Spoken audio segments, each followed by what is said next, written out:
Hi friends, எல்லாருக்கும் வணக்கம். எல்லாம் எப்படி இருக்கீங்க? நம்மளோட சப்ஸ்கிரைபர் வந்து நிறைய பேர் கேட்டிருந்தீங்க, உங்ககிட்ட இருக்கக்கூடிய மாடுகளை பத்தி சொல்லுங்க, கோடை காலத்துல மாடுகளை நீங்க எப்படி பராமரிப்பா அதை பத்தி வீடியோ போடுங்கன்னு சொல்லி கேட்டிருந்தீங்க. அதுக்காக தான் இந்த பதிவு. அடுத்தது நிறைய பேர் கேட்டிருந்தீங்க, மாடு வளர்ப்புன்னு சொல்றீங்க, மாடு வளர்ப்பு அப்படி என்னங்க ஒரு பெரிய விஷயம், எப்ப பார்த்தாலும் மாடு வளர்ப்புன்னு சொல்றீங்கன்னு சொல்லி கேட்டிருந்தீங்க.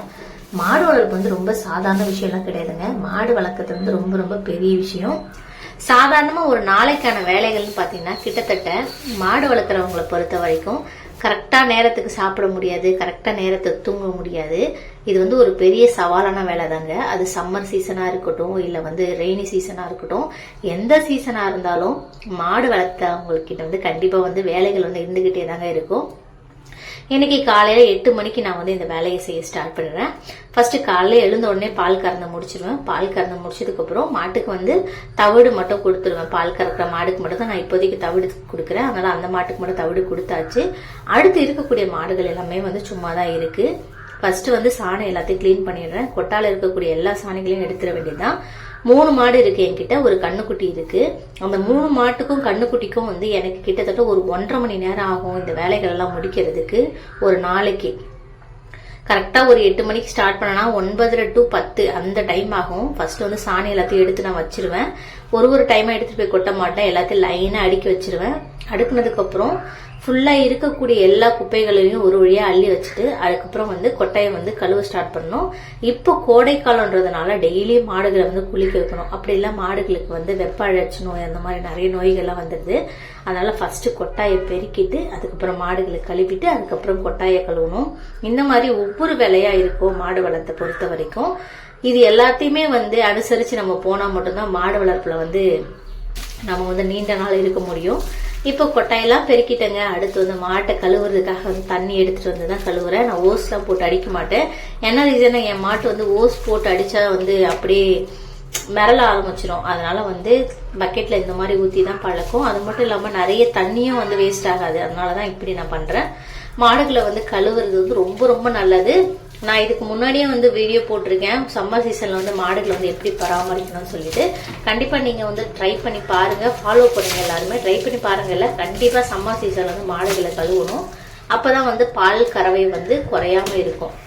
இப்போ கொட்டகையை கழுவி வச்சுட்டேங்க. திடீர்னு பாத்தீங்கன்னா ஒரு மாடு வந்து சாணி போட்டுருச்சு. அப்படியே நம்ம கழுவணும்னா அப்படியே போயிட்டு தண்ணி போற வழி வந்து அடைச்சுக்கோங்க இல்லையா.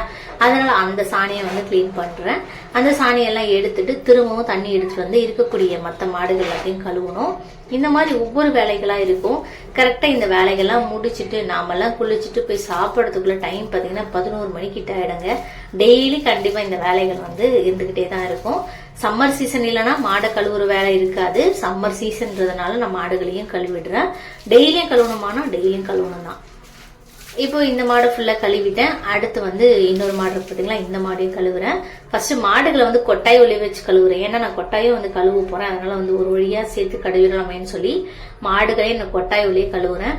மாடுகளை வந்து கிட்டத்தட்ட நான் 1 மாசமாவே மேய்ச்சலுக்கே அனுப்பல. ரீசன் வந்து நான் ஆல்ரெடி சொல்லியிருப்பேன். நம்ம தோட்டத்துல ஃபுல்லா வந்து தர்பூசணி வேர்க்கடலைன்னு போட்டாச்சு. மாடு மேய்ச்சலுக்கு வந்து இடமே இல்லை. அதனால உள்ள வந்து கொட்டாயுள்ளே கட்டி போட்டு வைக்கோல் மட்டும் தான் இப்போதைக்கு நம்ம கிட்ட இருக்கு. வைக்கோல் வச்சு மட்டும் தான் இப்போதைக்கு மாடை நான் வந்து மெயின்டைன் பண்ணிட்டு இருக்கேன். இந்த சீசன் முடிஞ்சதுக்கு அப்புறம், இந்த அறுவடைகள்லாம் முடிஞ்சதுக்கு அப்புறம் மாடுகளை வந்து மேய்ச்சல் கூட்டிட்டு போவேன். இப்போ மாடுகள் வந்து நல்ல நிழலே இருக்கு. எங்க வீட்டு பக்கத்துல வந்து வயலுக்கு ஓடிட்டு போனா கொஞ்சம் தூரம் போகணும். இங்க எதுவும் மரங்கள் எதுவுமே இல்லைன்றதுனால நான் கொட்டாய்க்குள்ளே கட்டி வச்சிருக்கேன். வெளியில வந்து கண்ணுக்குட்டி இருக்கு. கண்ணுக்குட்டி வந்து வெளியிலே தாங்க இருக்கு. கண்ணுக்குட்டியை வந்து நான் கழுவல. என்ன ரீசன்னா, கண்ணுக்குட்டி வந்து கோழி குண்டுல இருக்கக்கூடிய வைக்கோல்ல விட போறேன். அப்படியே மேல இருக்கக்கூடிய தண்ணி ஃபுல்லா ஒழுகுச்சுன்னா வைக்கோல் வேஸ்டா போயிடும். அதனால கண்ணுக்குட்டி மட்டும் கழுவல. இப்ப மாடுகள்லாம் கழுவி எடுத்துட்டு வந்தாச்சுங்க. எடுத்துட்டு வந்து தண்ணி காட்டுறேன் மாட்டுக்கெல்லாம். இந்த சீசன்ல பாத்தீங்கன்னா மாடுகள் வந்து 30 to 40 லிட்டர் தண்ணி குடிக்கணும். பெரிய மாடுகள், சின்ன கண்ணுக்குட்டி வந்து கண்டிப்பா 10 லிட்டர் தண்ணியாவது குடிக்கணும். அப்படி குடிக்கலன்னா மாடுகளுக்கு வந்து நிறைய நோய்கள் வரும். அதனால வந்து பச்சை தண்ணி எவ்வளவு அளவுக்கு முடியுமோ அவ்வளவு அளவுக்கு பச்சை தண்ணி கொடுக்குறது ரொம்ப ரொம்ப பெஸ்ட். நீங்க தவிடு கொடுக்குறீங்கன்னா கூட கொஞ்சமா தவிடு மட்டும் கொடுத்துட்டு, அதாவது தவிடுல வந்து தண்ணி நிறைய மிக்ஸ் பண்ணாம கொஞ்சம் தவிடு வந்து நல்லா கட்டியா மிக்ஸ் பண்ணி வச்சுட்டு பச்சை தண்ணி வந்து நிறைய கொடுங்க. அப்போது மாடுகளுக்கு வந்து எந்த நோயுமே வராது சம்மர் சீசன்ல. இப்போ ஒவ்வொரு மாடையா கூட்டிட்டு வந்து தண்ணி காட்டணுங்க. தண்ணி இருக்கக்கூடிய இடம் வந்து இங்கதான் இருக்கு. கொட்டை வந்து நம்ம பக்கத்துலயே இருக்கு. வெளியில எங்கேயும் ஓட்டிட்டு போறதுன்றதுனால நான் இங்கேயே வந்து தண்ணி எல்லாத்தையும் காட்டிக்கிறேன். தண்ணியை வந்து காட்டிட்டு பக்கத்துல இருக்கக்கூடிய மரத்துல நான் கட்டி வைக்கிறேன். இதுக்காக என்ன ரீசன் கேட்டீங்கன்னா, கொட்டா ஃபுல்லா ஈரமா இருக்கு. அந்த மாடுகள் எல்லாத்தையும் ஓட்டிட்டு வந்து தண்ணி காட்டிட்டு அதுக்கப்புறம் நான் கொட்டையை வந்து கழுவ போறேன். பால் கறக்கிற மாட்டுக்கு மட்டும் நான் வந்து தவிடு வச்சிருக்கேன். இந்த மாட்டுக்கெல்லாம் வந்து வெறும் பச்சை தண்ணி மட்டும்தான். எல்லா மாடுகளுமே வந்து தண்ணி குடிச்சதுக்கு அப்புறம் அப்படியே வெளியிலேயே கட்டி வச்சுட்டு கொட்டாய் எல்லாத்தையும் வந்து கிளீனா கழுவிட்டு அதுக்கப்புறம் கொஞ்ச நேரம் உலர விட்டுனா அதுலயே வந்து காஞ்சிரும். இப்ப பாத்தீங்கன்னா நம்ம 2 மாடை வந்து தண்ணி காட்டி கட்டியாச்சு. இன்னொரு மாடு இருக்கு பாத்தீங்களா, அந்த மாட்டை வந்து தண்ணி காட்டணும். அதுதாங்க இருக்கிறதுலே வந்து சரியான வாளுன்னு சொல்லலாம். வெளியில போறதுக்கு துடிச்சிட்டு இருக்கு. எல்லாமே வந்து மேய்ச்சலுக்கு போன மாடுகள்ல ஒரே இடத்துல இருக்க மாட்டேங்குது. வெயில் அதிகமா இருந்தாலும் சரி, நான் மேய்ச்சலுக்கு தான் போகேன் அப்படின்ற மாதிரி வெளியிலேயே நின்றுட்டே இருக்கு. எப்படா கேட் ஓபன் பண்ணி விடுவாங்க நம்ம ஓடலான்ற மாதிரி தான் பிளான் பண்ணிட்டே இருந்துச்சுங்க.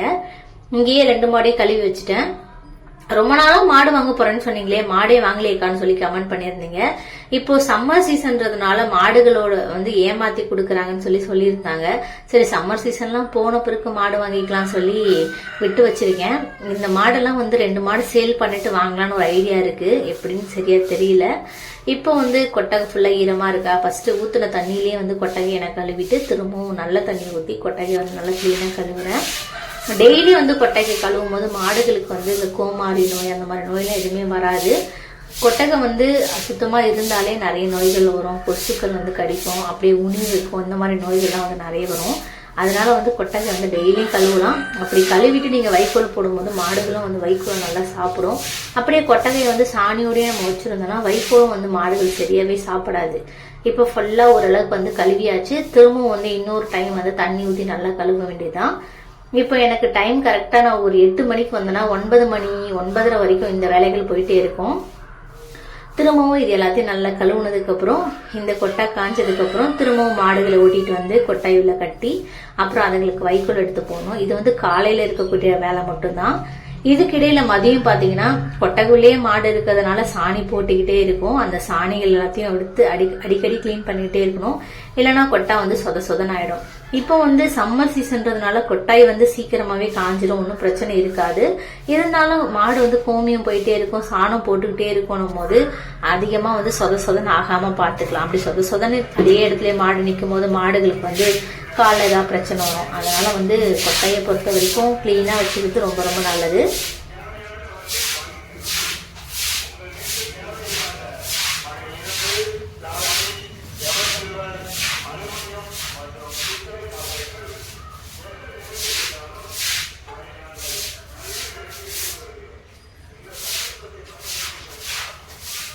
வெயில் சீசன்ல மாடுகளுக்கு நிறைய தண்ணி கொடுங்க. அடுத்து வந்து நல்லா பசுந்தீவனம் கொடுக்கலாம். பசுந்தீவனம் வந்து இல்லாதவங்க வைக்கோல் வந்து அடிக்கடி கொடுங்க. வைக்கோல் கொடுக்கறதே மாடுக்கு வந்து ரொம்ப ஹீட் ஆகும். இருந்தாலும் வேற வழி இல்லை. அப்படி வைக்கோல்லாம் கொடுக்கும்போது நீங்க கம்பு, கேழ்வரகு இந்த மாதிரி மிக்ஸ் பண்ணி கொடுக்கலாம். அப்படி அதுவும் என்னால கொடுக்க முடியலன்னா கோதுமை தவிடு கொடுக்கறது வந்து ரொம்ப நல்லது. நான் மாட்டுக்கு வந்து எந்த தவிடு யூஸ் பண்ணேன்னு சொல்லியிருந்தீங்க. நான் வந்து கலப்பு தவிடு தான் யூஸ் பண்றேன், எல்லாமே மிக்ஸ் பண்ணி இருக்கிற மாதிரி. இப்ப கண்ணுக்குட்டி வெளியில இருந்துச்சு இல்லையா, அதை கூட்டிட்டு வந்து உள்ள கட்டி போடுறேன். கண்ணுக்குட்டி வந்து வெளியிலேயே இருந்தா வெயிலா இருக்குன்றதுனால அது வந்து கோழி குண்டு பக்கத்துல இருக்கிறதுனால கோழி குண்டு தான் கண்ணுக்குட்டியோட வீடு. இங்கதான் கண்ணுக்குட்டியை வந்து போட்டு வச்சிருக்கிறது. இங்கேயே வந்து செம வந்து உருட்டி வச்சிருக்கோம் வைக்கோல். நாங்க இப்பதான் நேத்து தான் அறுவடை முடிஞ்சது. அதை வந்து ரோல் பண்ணி எடுத்துட்டு வந்து வச்சாச்சு. ஒரே ஒரு ரோல் மட்டும் எடுத்துட்டு வந்து இங்க வச்சிருக்கோம்.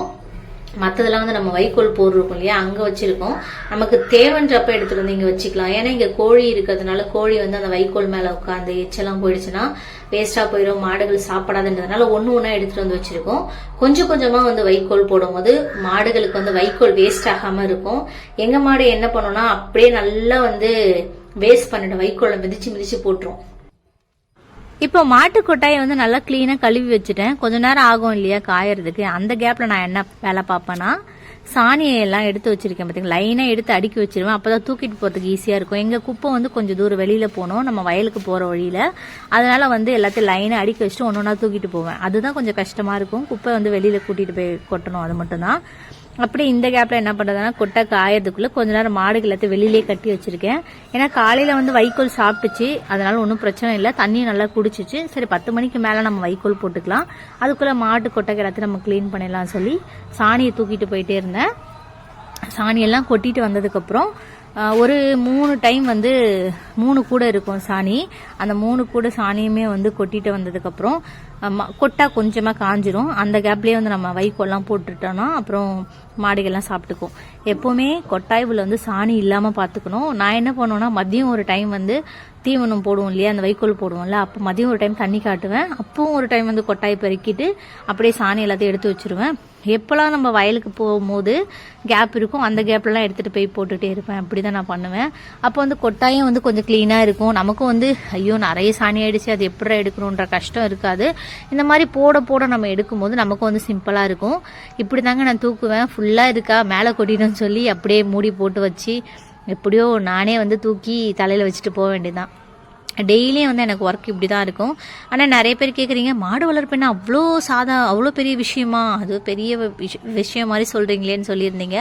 எனக்கு 3 மாடு தாங்க இருக்குது. 2 பெரிய மாடு, ஒரு கண்ணுக்குட்டி, இன்னொரு கண்ணுக்குட்டி, மொத்தமாக 4 இருக்குது.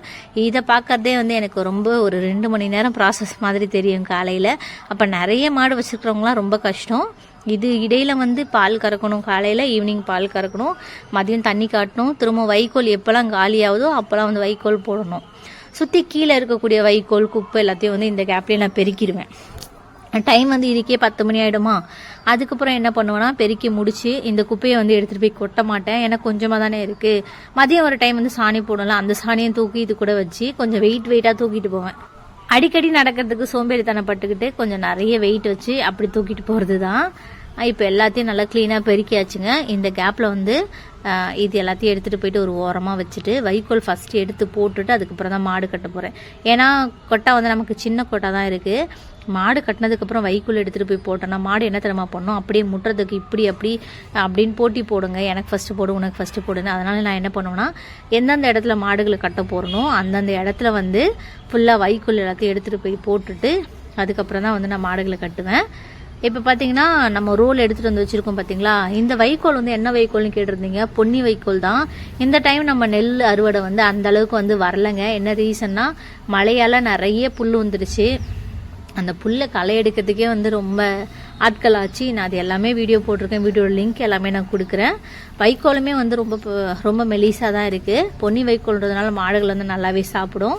இப்போ 3 மாடு இருக்கா நமக்கு. அந்த 3 மாட்டுக்கும் தேவையான வைக்கோலை வந்து அந்தந்த இடத்துல வச்சுட்டேன். நான் வந்து நிறைய வைக்கோல் போடலை. அப்படி போட்டால் மிதிச்சு போட்டுறேன் என் மாடு. அதனால வந்து தேவையான அளவுக்கு மட்டும் எடுத்துகிட்டு போய் வச்சுருக்கேன். அதுக்கப்புறம் தேவைப்பட்டுச்சுன்னா திரும்ப எடுத்துகிட்டு வந்து போடுவேன். சம்மர் சீசனை பொறுத்த வரைக்கும் அடிக்கடி மாட்டுக்கு தண்ணி காட்டுங்க. தண்ணி காட்டலைன்னா மாட்டுக்கு வந்து நாக்க வரட்டிடுன்னு சொல்லுவாங்க. வெயிலில் கட்டாதீங்க. எவ்வளோக்கு எவ்வளோ நிழலில் வைக்கிறீங்களோ அவ்வளோக்கு எவ்வளோ நல்லது. மரத்தடி நிழலில் தான் இன்னும் பெஸ்ட்டாக இருக்கும். எனக்கு வந்து இங்கே மரம் எதுவுமே கிடையாதுன்றதுனால இந்த ஷீட்லேயே வச்சுருக்கேன். இந்த ஷீட் கூட ஹீட்டு தான் இருந்தாலும் வேறு வழி இல்லை. வெளியில் எடுத்துகிட்டு போய் கட்டுறதுக்கு வந்து கொஞ்சம் நேரம் ஆகுன்றதுனால நான் இந்த ஷீட்லேயே வச்சுருக்கேன். இப்போ வந்து மாடுகளுக்கு தேவையான வைக்கோல் எல்லாமே போட்டாச்சு. இதுக்கப்புறம் மாடுகள் எல்லாத்தையும் எடுத்துகிட்டு வந்து அந்தந்த இடத்துக்கு கட்ட வேண்டியதுதான். இப்போ தான் என்னோட காலை வேலை வந்து முடிய போகுது. இதுக்கப்புறம் வந்து மதியத்துக்கும் வேலை இருக்கும். இன்னைக்கு வந்து காலையிலக்கான ரொட்டீன் மட்டும் நான் போட்டிருக்கேன். உங்களுக்கு வேணும்னா சொல்லுங்கள். நான் மதியம் என்ன பண்ணுவேன், ஈவினிங் என்ன பண்ணுவேன், இது எல்லாத்தையும் வந்து நான் வீடியோவாக போடுறேன். இப்போதைக்கு என்கிட்ட இந்த மாடு மட்டும் தாங்க பால் கறந்துட்டு இருக்கு. மீதி 2 மாட்டுக்குமே வந்து செனை ஊசி போட்டிருக்கேன். செனையான் இன்னும் செக் பண்ணலை. செக் பண்ணி பார்த்துட்டு தான் வந்து செனையான் என்னன்னு கன்ஃபார்ம் பண்ண முடியும். இப்போ இந்த மாட்டுக்கு மட்டும் 2 லிட்டர் காலையில் பால் கறக்கும். ஈவினிங் வந்து ஒரு 1-1.5 அந்த அளவுக்கு தான் பால் கறக்கும். இது வந்து நம்ம வீட்டுக்காக வந்து கரெக்டாக இருக்குது. சொசைட்டிக்கெலாம் இப்போ பால் ஊற்றுறதே கிடையாது. இதுக்கப்புறம் தான் வந்து ஏதாவது ஒரு 2 மாடை வந்து சேல் பண்ணிவிட்டு புதுசாக ஒரு மாடு வாங்கலான்னு பிளான் பண்ணியிருக்கேன். ஏன்னா இது 2 மாடுமே வந்து கிட்டத்தட்ட ரொம்ப நாளாகவே வந்து செனையே பிடிக்காமல் இருக்குது. நானும் நிறைய ட்ரீட்மெண்ட்லாம் பண்ணிட்டேன். இந்த டைம் வந்து செனை நிற்கலன்னா நான் கண்டிப்பாக வந்து சேல் பண்ணிவிட்டு வேறு மாடு வாங்கலான்னு பிளான் பண்ணியிருக்கேன். என்ன ஒன்றுனா வீட்லேயே வளர்த்த மாடு கொடுக்கறதுக்கு கொஞ்சம் மனசு வரல. இருந்தாலும் நம்மளோட டைம் வேஸ்ட்டு தானே. நம்ம இதுக்காக மாட்டுக்காக மெனக்கெட்டு வேலை பார்க்குறோம். ஆனால் அது வந்து எந்த பலனும் கொடுக்காத போது நம்ம வந்து வச்சிருக்கிறது வந்து வேஸ்ட்டு தான் நான் நினைக்கிறேன்.